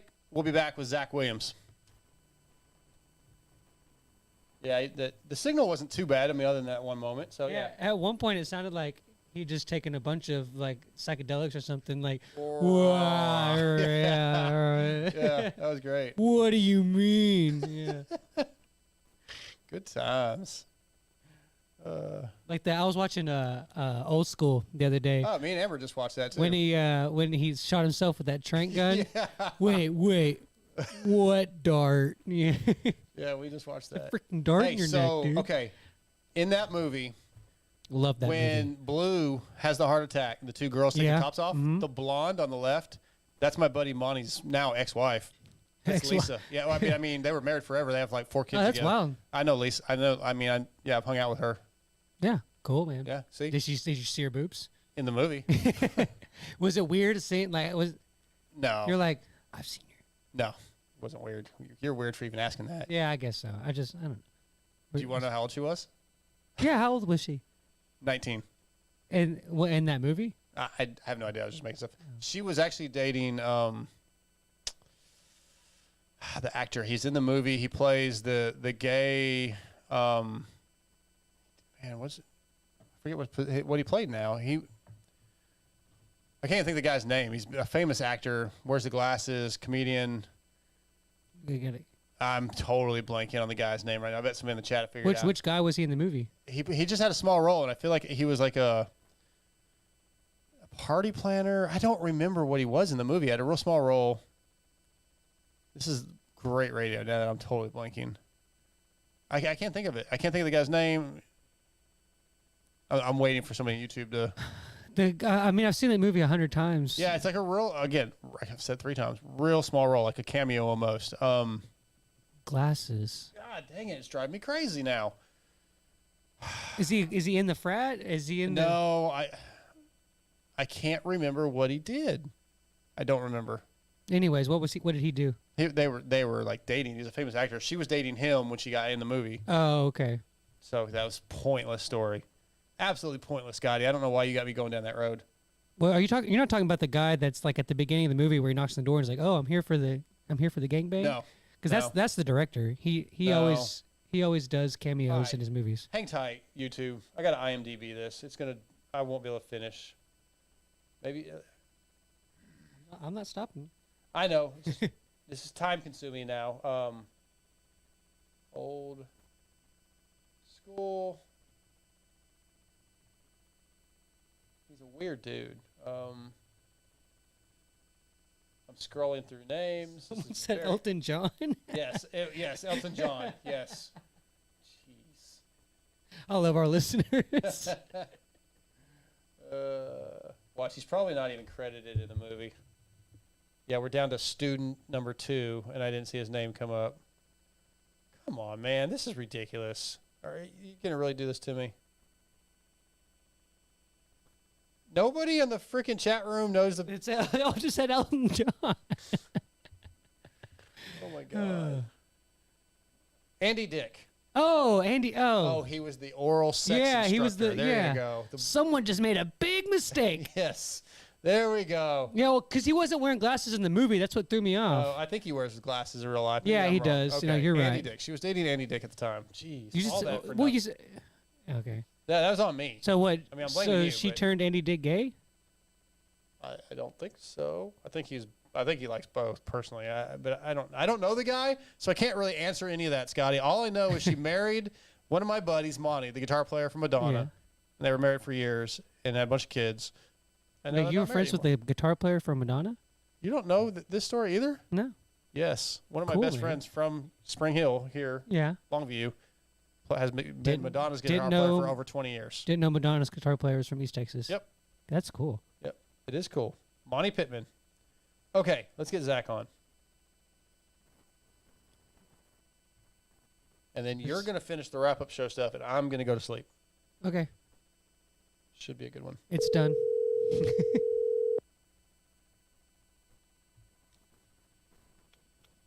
Hello. Zach, what's up, dude? How's it going, man? It's going good. Just so you know, we're live on YouTube. I've got my co-host Scotty in studio, so you'll hear him asking questions. But if you're ready, we'll get rolling. Heck yeah. All right. How are you guys? We're doing good, man. Doing good. Let me hit record, and we'll get into it. Sounds good. All right, we are back, and our next guest of the night is the Race Tech Privateer Check-In, brought to you by, obviously, Race Tech. Race Tech is the world's largest aftermarket suspension modification company. All Race Tech products include award-winning gold valves, and settings are 100% guaranteed and made in the USA. Race Tech also offers state-of-the-art precision engine services and parts to all engine builders. Visit racetech.com for more info and use that promo code MOTOXPOD to save. Tonight, Race Tech Privateer Check-In is Minnesota's own Zack Williams. What's up, Zach? How's it going, guys? It is Just going living the good, dream. man. How are you feeling coming off what I believe was your best finish of the year at your home track? A really great, the second moto, 18th, bro. What a ride. Yeah, it was definitely a little bit of a weight lifted off my shoulders. I feel like coming into the season, I've been riding pretty good, and yeah, I was a little bit frustrated with the first three. Just like, dang it, I'm like so close to points, but I haven't gotten them yet. So finally at Millville at the hometown race, we got in the points, and I feel like I belong there. So Yeah. hopefully that's just the first of many more points to come this season. So. What do you feel like has been holding you back from getting into points? Has it been bad starts? Has it been the fact that you have like a real day job working construction? I mean, what is it that you needed to break through? It could be maybe partially that, but for sure starts, But I think it comes down to my qualifying has not been the best. Just like getting going early, but I really been trying to work on that. A good friend and sponsor of mine, Cody Sheehan, has been coming out to the track with me, and every time we go to a practice track, it's like we're trying to mimic like qualifying. I'll go out my first 10 minutes and try to lay down like the fastest laps I can, and finally my qualifying was a little bit better at Millville. So it's nice to get like a decent spot on the gate, but like normally I'm just barely qualifying. So like my first moto, I'll be on the far outside gate, and it's kind of it's just hard to be confident on the start when you're that far out. But yeah, I mean, I usually like the end of my motos are good. I just need to clean up the beginning. If I could get out up front a little bit earlier, and kind of like I can usually hold the pace. So I just need to get going early in the races for sure. Yeah, let me ask you about that. We've talked about that. We've had a lot of privateers on over the last month or so, and we've talked about the qualifying in Supercross and Nationals. Is like there is no, hey, this is just free practice. It's all you need to hit best lap your first lap, which is not easy for a lot of people, especially probably privateers. You got to kind of get your bikes. You're working on getting your bike settings still comfortable probably for the day. It's exactly, just very, very difficult. Is that something you struggle with? Is like, okay, gate dropped, I got to go put a fast lap in, even though I barely had a sight lap. Oh yeah, for sure. And especially like, the working construction full-time deal might play a little bit of a factor into it, just because, I'm not riding every day, and I'm not maybe as loose as some of these guys. And, like sometimes the weekend is my practice. So, and that's not ideal. No, but, I've been trying to like warm up a little bit more in the mornings, and sometimes that helps me. So, but yeah, it's just, you got to get going right away, and it's not always the easiest. So sometimes I'll try extra hard, and it's like, I just went backwards because I tried too hard. So sure, it's a fine line. And it's just, but I was feeling a little bit more comfortable on the bike this weekend, and I was able to just hammer down right away. And I think just practicing that intensity early at the practice tracks has been helping. So hopefully I'm just going to keep doing that, and I'd like to keep continuing to improve my qualifying for sure. Yeah, you know, so I love seeing the guys like you that, you know, like you're supporting your job, and you have a career, and also you ride and shred on the weekends. I love that, and I think that's like the backbone of our sport. And so, but I feel like the fans and everything kind of, or people in the industry, look at it as like not being able to ride and train every day is only a disadvantage. What are some of the advantages that you think this program actually gives you? I'd say maybe just not as stressed about money. And, you know, I feel like, so I did it for a little while, basically full time, just racing. But, you know, you're not getting paid. So you're always relying on other people to basically pay your way. And it almost is like a confidence killer in a way. Like you feel like you're just kind of always relying on people. And I didn't really like that feeling. And I'd say maybe not as much pressure to race this way. Mm-hmm. But then again, it's like once I get into it and I start, you know, getting close in the top 20, it's like, well, damn it, now I just want to go back during the week, and that's all I want to do. I want to just focus on improving those results. But then, you know, you're right back to the job site. So it's like, yeah, you're just you're daydreaming for the next weekend. Did you go from KTM to gas during the season? No, I was on KTM, and then I switched to gas, and I think it was a couple of years ago. Oh, in okay. the middle, it was off season for sure. Oh, okay. I thought I saw a picture recently of you on a KTM. Nope. Been on the gas. Okay. What is it about the gas you like? Was it just the best option at the time, or was there something about it that really suits you? No, I was on KTM. I just like the KTMs, and then The Austrians? of course once you get the KTM, you get the cone valve forks, and Yeah. and then once you're invested in that, you have the ignition, and then it's like, well, you kind of stick with a brand just because you accumulate parts. And then when the gas came out, I was like, hell yeah! I used to ride Honda, and I just am a fan of the color red.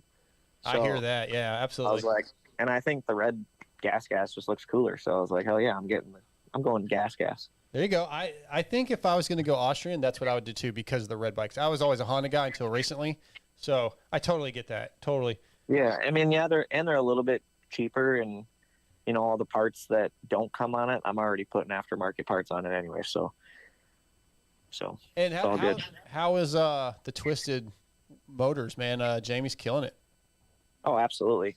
He's got like the best bang for the buck, I feel like, and yeah, I seem to have really good luck with the motors. They're solid, they last, and yeah, you got to have something to be competitive in that 250 class, because I tell you what, those bikes are not slow. No, they're not. I don't know what max horsepower. Well, actually, I do know. I think Jamie told me in an article I wrote how much horsepower some of those are getting. The factory bikes, which is just absolutely unreal. But so it really puts the 250 class really puts the privateers at a disadvantage more so than a 450 class, right? Because 450 out of the box is pretty damn competitive. A 250, it takes some money, takes a lot of work to get competitive with the factory level bikes. Yeah, and it's like I just feel like the 250 class got a lot of guys in it too, and you know, like all the amateurs that are no slouches, they come up and they enter the 250 class. So I don't know, the field's pretty deep, so I definitely enjoy riding the 250 a lot, though. That's why I'm still racing the 250. But the 450 class is definitely tempting me. Maybe next year I'll go that route. It seems like it might be a little bit more, you know, smart on the budget wise. Yeah, that's what I hear, especially at the privateer level. Yeah, there's a little more money involved, a little more purse money. So yeah, but still, I mean, to do it as a privateer in general is just really not. You're not going to become a millionaire anytime, Zach. No, exactly, and I know that. So that's why we're working during the week. But you know, I just love chasing it, and I love just kind of trying to achieve my own personal goals. That, you know, I'm obviously not doing it to get rich, but right. I'm thankful to have, you know, people that help me, and that people that are also passionate about racing. And you know, I'm only young for so long, so I might as well I'd rather do it now and instead of just regretting not doing it while I'm still capable. So Yeah, I like it. I like that. Of course. Get it. Thankful to have the people that I have, and yeah, I just love racing the nationals. There's just a cool atmosphere, and just the tracks are badass too. It's hard you can't find rough tracks like that locally. You got to go race the national to get them like that. So that's partially why I do it. That's the first thing you said that I don't understand. That doesn't make any sense. Scotty, I don't want a rough track. I'm slow. I'm old. I want a smooth, I want my track to be like a brownie. Yeah. See, that's the problem with the local races, because everybody wants it like that. So they're always flattening out all the ruts, and I'm just frustrated about it. But. Yeah, because I've come to Millville a couple different times and race on Friday and Sunday, and the track is so different because, like going down Mount Martin, of course we only go halfway, but we're dragging our brakes the whole way. And then to see, it looked relatively smooth to me in the pro race because nobody's dragging their brakes. They're just on the gas. It's ridiculous. Yeah, I'd say Millville was definitely one of the smoother races for sure. Okay, yeah. I don't think they usually don't rip it that deep. So yeah, it actually was kind of challenging too. Just some of the turns, like you're fighting for traction a lot. But yeah, it's crazy. The national the track is so much different than any local race at Millville. So it's hard to even call it like a home track advantage. Okay. Just because of how much different it is. I mean, I'd say the only advantage would be just all the friends and fans cheering you on. That might hype you up a little bit, but yeah, the track is definitely more challenging for sure. Okay, good to hear. I've only been able to ever theorize this because I've never raced on an actual pro national track, but it seems like when there's amateur racing involved in the same program as racing, you've got 65 braking bumps, you got beginner braking bumps, and then you got the pro. I feel like sometimes those tracks can be even rougher because on y'all's, obviously the corners get more blown out and the lips of the jumps are probably pretty blown out, but I feel like it's probably in a way smoother. Yeah, probably. I'd say some of the amateur races are maybe a little bit more choppy and just a little bit more kind of jackhammering you, but yeah, it definitely got rough that second moto at Millville, I'd say for sure. But I'd say they probably add a little bit more water to the pro races, so that's deeper partially ruts why they're probably too. A little bit deeper, yeah. Yeah, after Redbud, I interviewed Ryder D, and he was talking about that was his biggest surprise was the difference in track conditions because there weren't so many braking bumps, but the track did get rougher where he said it should get rougher. Like for his speed, pro level riders like yourself, he said the track developed the way it should, which I don't know what that means, Ryder D. It develops the way it develops. But yeah, I get what you guys are saying, because when you have to race it on a track with guys like myself, we kind of screw everything up for you. We blow out your lines, and it's it's I don't know, man. They're definitely blown out on the pro races too. So yeah, I wouldn't say it's all your fault. Okay, good. I'm glad I'm not to blame. You talked about the crowd, and I noticed the hometown crowd. I stayed with, I don't know if you know Cody and Jilly Clementson. Yep. Oh yeah. Okay. Well, I stayed with them, and dude, Cody just raved about you all weekend. You gotta get Zach on the show. Zach's the best. Zach's great. Yeah. So and then somebody else reached out to me on Instagram, which is when I texted you. And yeah, you got a lot of fans, man. There's a lot of people there cheering you on. I heard your name over the loudspeaker a bunch of times. You're definitely you're a big dog at that place. Yeah, I mean, I'd say Minnesota racing is alive and well. I mean, there's so many. That's one of the coolest things about Millville is just the amount of people that I know from racing. It's kind of like it's one big family up in Minnesota. So when I go to Millville, it's badass to ride around on the parade lap and you hear all these people screaming on the fence. You kind of feel like a bigger deal than you feel like you really are. So that's cool. It's awesome. Yeah, Cody and Jill are definitely they're awesome people too. Yeah. And I grew up racing with Cody, so yeah. He's a nut, man. He is a super fan, and I love it. It's infectious. Yeah, he's like, dude, Justin Starling's my favorite rider ever. And I was like, wow, okay, all right, I like this. And he's just, I talked to, who did he say he talked to? Filthy Phil. He's like, I saw Filthy Phil, and I asked him if he had seen Dark Side. I was like, what's this? He's such yeah. Cody was awesome. Yeah, that's a lot of Minnesotans. We have a lot of passion for racing. Oh yeah. I don't know if it's just because we're cooped up so much in the wintertime that summertime comes around, we're just fired up. Yeah. The only problem, well, okay, I got 2 problems with the area. When you leave the track at like 10 o'clock or whatever time I left at around 8, and I was driving back to their house up near Minneapolis, there is nothing open, nothing out there, nothing open. And I'm like, dude, I am so hungry. And McDonald's was like closed at like, the lobby closed at 7:30. I was like, come on, man. I felt like I was in 1983. Oh yeah. So you got like Minneapolis area, everything's, well populated and open, and then Rochester, but then everything in between is just kind of dead. Yes. The other issue is they have got to figure out how to get a Verizon tower out there. Oh, I agree. I was fortunate enough. So Jake Veneta, the pastor for the motocross series, he had a AT&T Wi-Fi that he let me log on to, so that was kind of nice. I finally had service for one time in my life at Millville, so that was awesome. Cool. Yeah. I would go in the media center and use the Wi-Fi. You could Facebook message or whatever, but yeah, my phone blew up once I left the track. Yeah, I was telling my wife maybe we should just switch to AT&T just so we can get service at Millville. Yeah, I have friends from Texas. We used to go up, or they went up almost every year before COVID, and they would spend the week out there.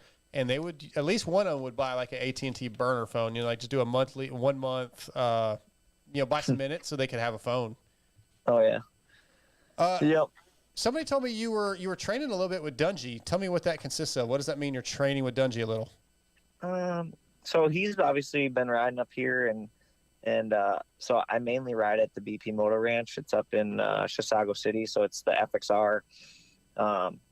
Basically facility. So Milt from FXR has been investing into it, and the Lohr family owns the track. So I ride up there mostly Wednesday nights. They have a practice, and I've gone out and rode with Dungy some days, but it's hard because he rides during the day. So the days I want to ride with him, I gotta try to manipulate my work schedule a little bit. So, but I've been able to do it sometimes, and I'll go out and do motos with him, and yeah, it's definitely fun to ride with him because he definitely, you can learn a thing or two off the dude for sure. Well, that's what I was going to ask. So what is something you pick up or something you're surprised by that maybe you weren't expecting? He just does everything so perfectly. It's almost frustrating, but he just rolls every turn perfectly. And then, I don't know, it's kind of like an eye opener that there is so much time to be gained. For myself, it's like you think you're trying so hard and you can't go any faster, but then it's like he kind of makes it clear that you can gain a lot of time, and here, and then it all adds up. So, but yeah, it's just encouraging to ride with him, and yeah, it's definitely cool. He's definitely an inspiration for sure. Awesome. So yeah, I've kind of wanted to know if you kind of look for local races that have a kind of decent pro purse to kind of I'm gonna go get a couple bucks here so that I can go do this race, or do you kind of search that way, or do you any of that at all? I may have used to a little bit more back when I wasn't working full time, but it's now I'm working so much, and racing the nationals consumes a lot of my time. So during the season, I'm kind of I'm making my money at work, and then racing on the weekend, I'm kind of feel like I'm fully tapped out. I'm already trying to just recover from what I'm doing. So I would say I'm not doing as many local or money races and stuff during the season, but yeah, in September, I'll try to find some if they're, within reason. Yeah. Close by. Close Christmas money. Yeah. Exactly. But yeah, no, I always hit that Justin Brayton shootout race in Iowa before the season starts, and good competition there. And then, yeah, there's a couple down in Texas that I usually try to hit in late September, October. But Pro Challenge? Yep. Okay. Yep. I usually always that's our local place. Yeah, that's 30 minutes for me, and Scotty lives right down the road. Yeah, I can get there in 18 minutes. I've had to. Oh heck yeah. Yeah. Yeah. I typically always go down there and hang out with the Mun guys, and yeah. You know what? I think I've seen, now that you mentioned, I think I've seen your name in there a couple times. Yeah, of course. Oh yeah. I got a couple more questions for you before I let you go. You talked about struggling with starts. Did you have any access to a scoop, or is that something that you kind of really you just don't have the budget for it to necessarily have multiple tire options. No, I ran Scoop this weekend. The whole weekend? Both motos? Yep, all weekend. Yep. Following it. I didn't think I probably needed it in the motos, but I was like, if it can help me on the start, then sweet. But so the first moto, I had a decent start. I think I was running like 16th or something. And I was like, finally a decent start on the first moto even. And then I just dumped it in a turn and then dropped back to 25th or something like that. So that was a bummer. But yeah, second moto, the Scoop didn't play out like I was expecting. So we need to go back and work on those starts a little bit more for sure. Yeah, I think everybody went away from the Scoop for Moto 2 except for Eli, and we saw how that finished out. So, oh yeah, yeah. I guess that's really all I've got. Scott, you got anything else for Zach? No, we're all too busy over here making fun of your hair. Really? Is it that bad? Yeah. Well, you know what? That's not very nice. Aw. Well, Zach, dude, it was really cool. I wish I should have come by your tent and talked to you, man. That's on me. Yeah, I got really. Oh, you know what? I want to ask you. Are you gonna do Washougal? Are you making it all the way over there? Yep, I am doing that one. Ooh. So a buddy of mine, Philip Moss, he's from Minnesota. He's going out there to race 450. So him and his girlfriend are currently driving there now. So they're hauling my bike. So we're flying out there and doing that one. So. Good for you. Yeah, that's a long trip. So Yeah, like getting the time off of work to drive all the way out there, just that wouldn't have made sense. So thankfully, it pays to have buddies. So yeah, absolutely. Well, hopefully we'll move up a couple spots and get some points. And I might have to look at your fantasy handicap this weekend and see what it looks like. Yeah. I've actually, my best ever outdoor result was from Washougal. So hopefully we can beat that one. So okay, well that might be that's something I'm gonna look at then for fantasy purposes, Zach. I like that one. So and we're feeling good. So all right. Well, Zach, dude, thanks for having some time for us, man. You were a really great guest, and I apologize for not coming by Saturday. I got super cool guide you. No, I didn't cool guy. I was just busy, man. The day's busy, dude. Good, you man. know. All right. Yeah, I appreciate you guys having me on. Anytime, Zach. Well, good luck this weekend, and we'll be keeping an eye on you, man. Thank you. Heck yeah, thank you guys. All right, have a good. You too. See you, Zach. That was Zack Williams. Yeah, dude. I think he's going on my fantasy team. I like it. I like it too. So what do you think? Who's the best guest of the night? AP. AP is my boy. You're my AP's your boy, boy. AP. I had to get that. Brian says he's sending me a hat. Brian, I have hats, bro. Yeah, you should see the picture. Oh, let me see if I can pull it up on camera. Yeah, my hair's jacked, dude. I gotta. You know why are you making fun of people? You know that's not. I can't do that. Okay. That's here. This is the one that fully sent me. This is like some flock of seagulls stuff. It is. It's is that what it is? Oh, dude, the last literally the last 10 minutes of this chat is all about your hair. Hang on a second. Uh-oh. A butthole making fun of my hair. Oh my goodness, yeah.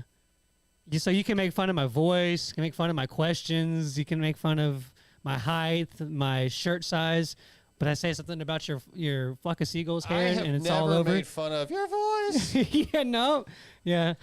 I never said anything about me sounding like Mickey Mouse or nothing. Hey, Chili did a great job on my hair. No, it looks good. It's just funny. Yeah, because I just got out of the shower and I didn't fix it. It's all poof. And it's all poofy. It's all poofed. But fully, I got a hat, bro. I got two hats, actually. One in the truck, one right here. Did you know how to put that thing on or what? I mean, do I know how? Yeah, you seem to be struggling over there. Well, I'm trying to do a show while I'm trying to take all the stuff off the hat. Boom. Yeah, turn it around backwards so nobody can see the logo. Smart. Wow. Scotty getting some zingers in tonight. Oh, yeah. Hey, man, every dog has his day. This is the Grill Your Ass Off second helping segment where Scotty roasts me over the grill with some Grill Your Ass Off I'll put some MOTOX on you first. Okay. Well, anything else before we go? We do have, just for those listening. Someone said, yo, man, don't hate on Mickey Mouse. No show next week, by the way, because I will be in California learning what my role is with my new job. I will be on Pulp Monday night with Cade. Oh, that's going to be good. I'll check that out. Yeah, hopefully I'll hold my own. Patreon.com. If you guys want to go to Patreon and support the show, it would mean a lot to us. Throw out $5 a month, something like that. It would go a long way. Maybe I could. Fully said that's not a title sponsor hat. It's a Cherby's. Maybe. Cherby's. Maybe I could get something to fix my hair. Hang on. God dang, I'm Turn it around. I never wear a hat forward. I mean, you don't wear them like they're supposed to be worn. No, they look. I'm not a nerd. You totally. There you go, fully. You look very like SoCal. Oh yeah. Yeah. So our title sponsor, Cherries USA. You having a Cherries hat on? Yeah. I've hats fully. You don't have to send me anything else. You send me stuff all the time. He says, "Love you, great show, dude." Thank you, fully. You're my boy. You look like Rob Deerdeck now. I have so much Cherby stuff in a box over there. I cannot wait. Yeah, I've got for my forks to get here I've got tomorrow. a box just like that full of cherries. Brian Foley's the man. Yeah, too bad you don't have a bike to ride because you blew it up. Yeah, well, too bad somebody won't help me out with parts for like they said they would. Why don't you text me during the day and say, "Hey, can you do this?" Well, Because you've been at your day job. Now that you're going to be a full-time moto guy, I will. Do you have any idea how much crap I got going on? Yeah, I every know. single That's day? why I don't want to text you and bother you. But if you text me, I'll be like, "Oh yeah," and I will call him right away. I don't think about it. I'll text you on Thursday on your I first have to official make- day as a moto I guy. have to make lists of things to do during the day. Of like, oh, I got to call this person. I had to cancel my doctor's appointment for the 4th time. That was supposed to be next Monday, because I'm not gonna. I don't know when my insurance goes into effect. I'm always making phone calls all day long, and all you want from me is more. You want free stuff, or you want me to make calls. Why don't you call him? Oh, you send me his number. I have. No, you sent me his email. Oh, that's right. I didn't want to talk to you. Yeah. I'm joking. Okay. Do we have anything else to talk about? Is there anything on YouTube chat? Anything people want to talk about before we let everybody go? It's been a great show with Aaron Plessinger, Damon Bradshaw, Zack Williams. I want to thank Cherries USA, Race Tech, Fly Racing, X-Brand Goggles, Works Connection, Grill Your Ass Off, Power Band Racing, TruFusion Sports, Torque One Racing, R Jerky, Berm Lords Graphics, and Jersey ID, Shock Socks, Williams Motor Works, Extreme Colors, Blood Lubricants. Guys, every week. Guys. Hey guys. Every week. I Come tell you check out my guys, show. use It's on the YouTube. promo codes. I need you to use the promo codes. I need you to go to Grill Your Ass Off and order some stuff. Oh, by the way, I sent out the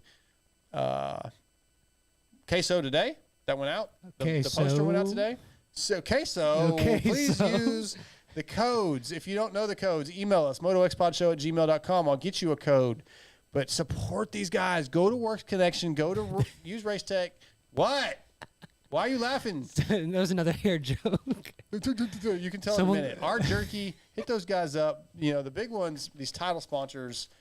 We need Brian Fullerton and Talon to not bail on us. We need, hopefully, a Cherubies will come on board with Vital, and they can stay on board with the MotoXpod show.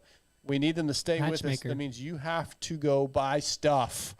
Works Connection, X-Brand, Fly Racing, Race Tech, Blood Lubricants. That's another one. I like my oil. I like them being on board. MotoX to save at Blood Lubricants. You need oil. You guys ride. You need oil. Are you putting them? I'm putting the on YouTube. I don't think I did it last week, but I've been putting the promo codes on the description of the YouTube page. Okay. So if you want to do that on the description of the other platforms, it might help. I did on some of them, but there's only so much space you can put on there. But on those, YouTube gives you pretty much unlimited. But it's not that hard. You just got to email us, and I'll give you a code, or listen to the show, and I give the code sometimes when I remember. But just email me. It's not that hard. MotoXpodshow@gmail.com. So anything else, Scotty, before we go? Oh, sorry, that's me. Someone called you Poodleside. Who's that? They're blocked. It was Sporting. Sporting Wood, you're out. You're out. No, You're man, blocked. you're totally in, dude. Don't even worry about it. Oh, and don't forget, I need some of this. The metallic plastic is going strong at Cherubys USA. Yeah, you're like your shirt. The stuff looks bitchin'. It was on Doc's bike at Lakewood. The stuff looks good. You get the graphics with the metallic in it, and it really looks good. So go to your local dealership or go to CherubysUSA.com or wherever you buy your Cherubys from, Motorsport, whoever. Maybe not Motor. I don't know. Whatever your choice place to get a Cherubys is, get the metallic plastic. Be the only dude at the track with the bling bling, looking slick. It's shiny. It's really, really cool. Like, it kind of sounds, you might think, oh, it sounds gimmicky, but it looks so good, dude. I'm telling you, I want some on the Blue Crew.